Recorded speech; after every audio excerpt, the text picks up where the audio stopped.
It is better to light a candle than to complain about the darkness. Chinese Proverbs.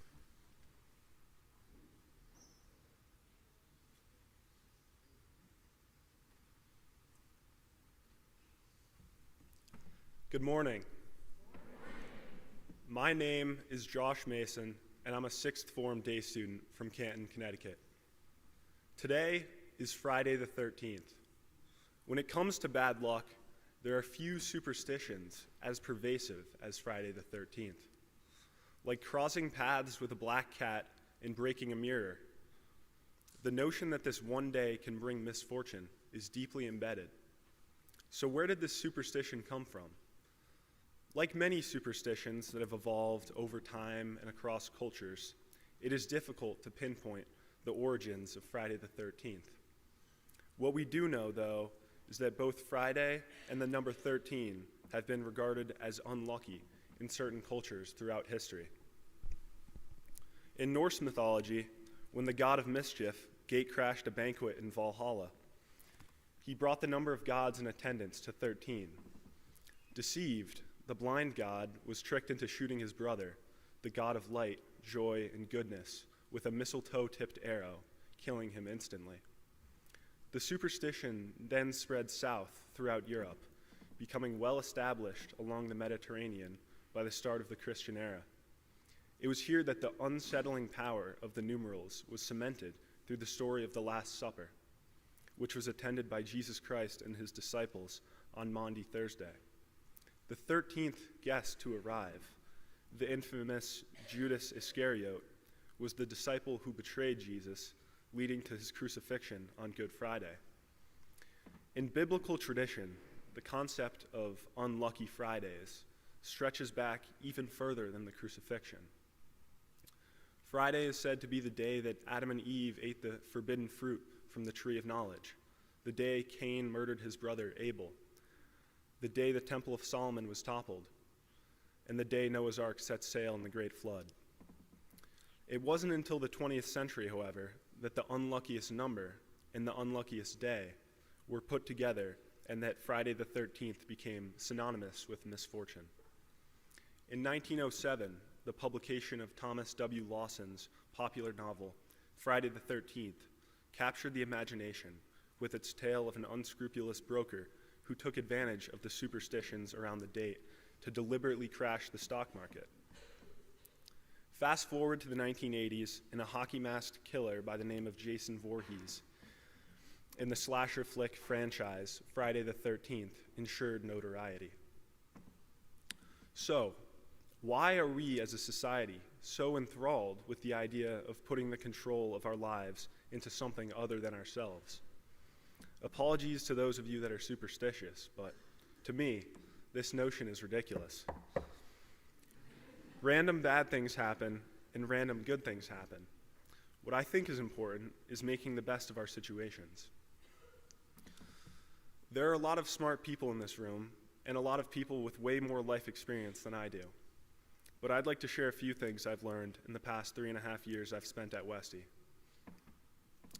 1, make the best of your situation. Fourth form year was a difficult year for me. It was great to be back on campus after my first year had been cut short, but it was hard to get used to the new normal. With class schedules turned upside down and dorms off limits to day students, I found myself spending long, boring hours in the library. I had an abundance of free time, but it often felt like I was in limbo, and it was hard to find meaning in each day. Sometimes it felt as though I was an outsider looking in. Besides the library, the school also gave day student boys locker spaces in the cages. Yes, the cages, dark, windowless, and untouched since the 80s. Not exactly an inspiring space. The back corner of the cages was so outdated and out of the way, I don't even think it was on the cleaning list for the custodial staff. But over time, I began to find something comforting about sitting down in the locker room and hanging out with some friends. During a time where we didn't have many freedoms, it was nice to feel like we had a home base, somewhere to decompress, where we didn't have to worry about the volume of our voices disturbing others in the library or risk a violation by going into a dorm. But it was a kind of a lame space. Something had to change.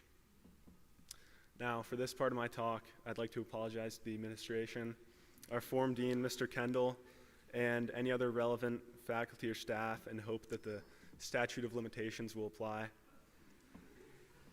One evening, some friends I won't mention, Troy and Jack, and I were sick of sitting on the locker room benches when we came up with a brilliant idea.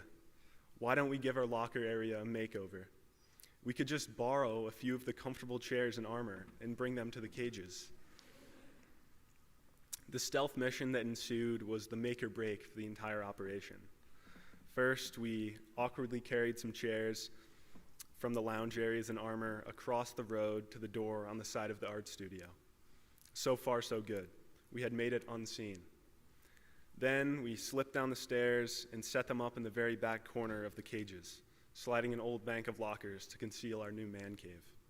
And we didn't stop there. At its peak, our hideout, dubbed the Darnowski Mason Griffith, or DMG Lounge, tucked away in the back corner of the old football locker room, had comfortable seating for 10, a 42-inch flat screen equipped with Wii Sports Resort, a ping pong table, a pantry full of dining hall cookies, and even a Christmas tree. If the school year had lasted any longer, I think we may have added a refrigerator and a rug. It was a good place to spend long, unprogrammed hours, and it was put to good use. For the rest of the spring trimester, the DMG Lounge became a home base for my friends and I. We finally had our own comfortable space on campus. We spent our long days in the lounge playing games of Super Sluggers, catching up on sleep in our comfortable chairs, but for the most part, we just hung out and spent time together. It became our home that year, and it definitely made our lives on campus a little bit better. Now, let's be clear. I'm not advocating that anyone move furniture around campus, borrow things without asking permission, or start making home improvements to your dorm. But this was a unique time in the history of our school, and we were making the best of a less than ideal situation. Yes, that's one of the important lessons I've learned here. Make the best of your situation. Wrenches are going to be thrown into our lives, things happen. What's important is how we respond to these challenges. Make the best of the situation you're in. This may be the key to being resilient. Oh, and Mrs. White, as part of the strategic planning process, if you'd like some suggestions for a new day student lounge, please don't hesitate to reach out to Jack, Troy, or myself. The second thing I learned is the importance of being a team player. Westminster is a school with countless numbers of leadership opportunities. I feel very fortunate to have a few leadership positions that I've learned from, grown from. I'm grateful that Westminster is a school that encourages involvement in leadership. As a reserved third former, I applied to be on student council, and since then, I have continued to find areas to lead, with the Jewish Union, the Prefect Board, or John Hay. But we hear a lot about leadership, and what I really want to talk about is the less visible support roles in an organization. While finding avenues to lead is important, and every organization, school, club, and company clearly needs good leadership, another equally important lesson I learned is the importance of being a team player. Within an organization, leadership needs to be balanced with teamwork, with peers, friends, coworkers, or teammates that are playing supporting roles. This past fall, I decided to reconnect with my soccer goalie roots and went out for the varsity soccer team. Thanks to a possible act of charity by coaches Keogh and Griffith and the need for a backup goalie on the team, I made the squad. I was quickly demoted to third string as the 6'5" Erling Haaland lookalike, Sebastian, showed up on the second day of tryouts, but regardless of my rank on the depth chart, I was still a member of the team, and it turned out to be a rewarding experience. I spent most of the fall trying to rekindle goalkeeping skills I hadn't used in 5 years, and spent most practices trying not to kill drills and chasing balls that Henry Warner booted over the goal. I have many fond memories of these afternoons, but the games are what I look forward to. I loved the routine of warming up Parker, starting with standing volleys, moving on to passes across the box, and finishing with goal kicks. While I did sustain a minor knee injury diving for a ball headed for the opposing bench during one of these such warm-ups, I enjoyed it. Then came game time. For the next 90 minutes, I would cheer on my teammates as hard as I could, make sure the subs had water, stretch out the guys that were cramping, or at other times, calm guys down, making sure Tommy Kramer didn't start any bench-clearing brawls. While I lost my voice by the second half in many of these games, I loved supporting my boys as they battled it out on the pitch.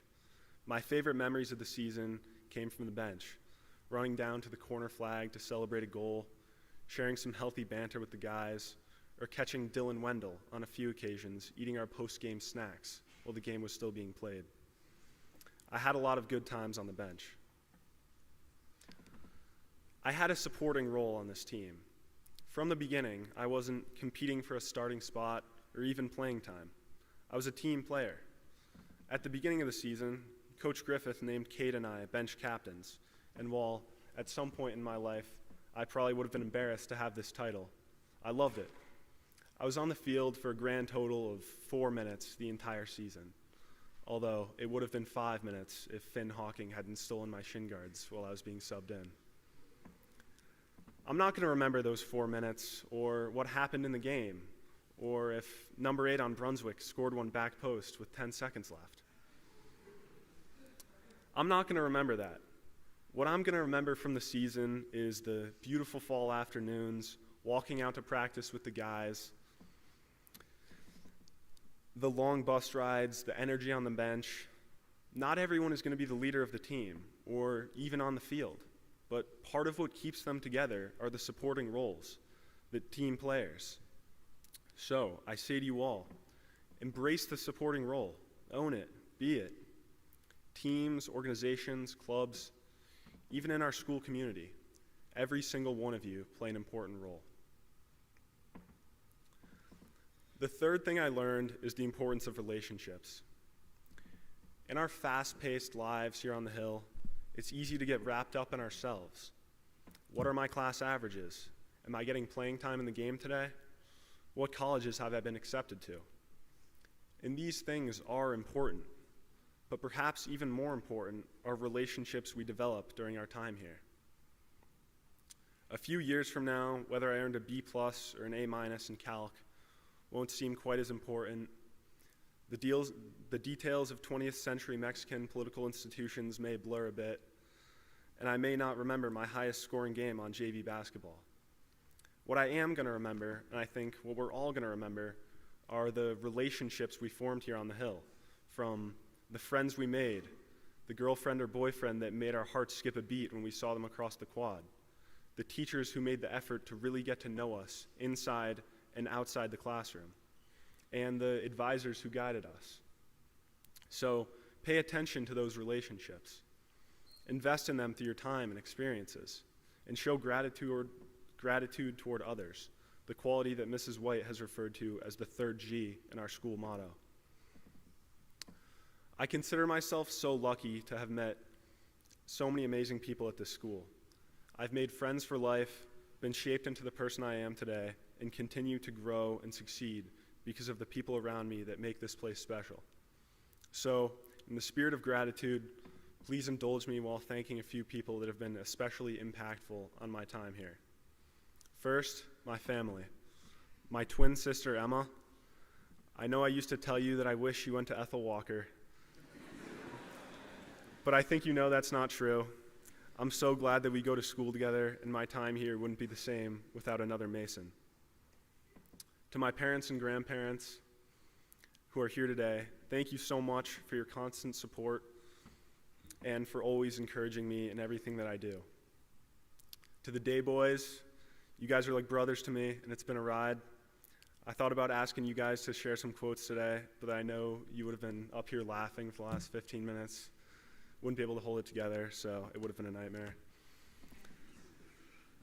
To all of the teachers who have invested in my education, too many to name, I appreciate you. I do want to acknowledge one person in particular, though, Mr. Canner. You've been a constant in my life for the last 4 years and have shared many valuable pieces of wisdom. Our weekly meetings have kept me on the right track, and I'm always grateful to know that I've got an advisor that really cares about me and has my back. Thank you to Mrs. Russell for the opportunity to speak today, and thank you all for listening. I've spoken today about my own personal experiences here on the Hill, and I hope that some of them resonate with you and perhaps even sparked a moment of reflection. I belatedly wish you all a happy new year and wish you the best of luck on this unluckiest of days.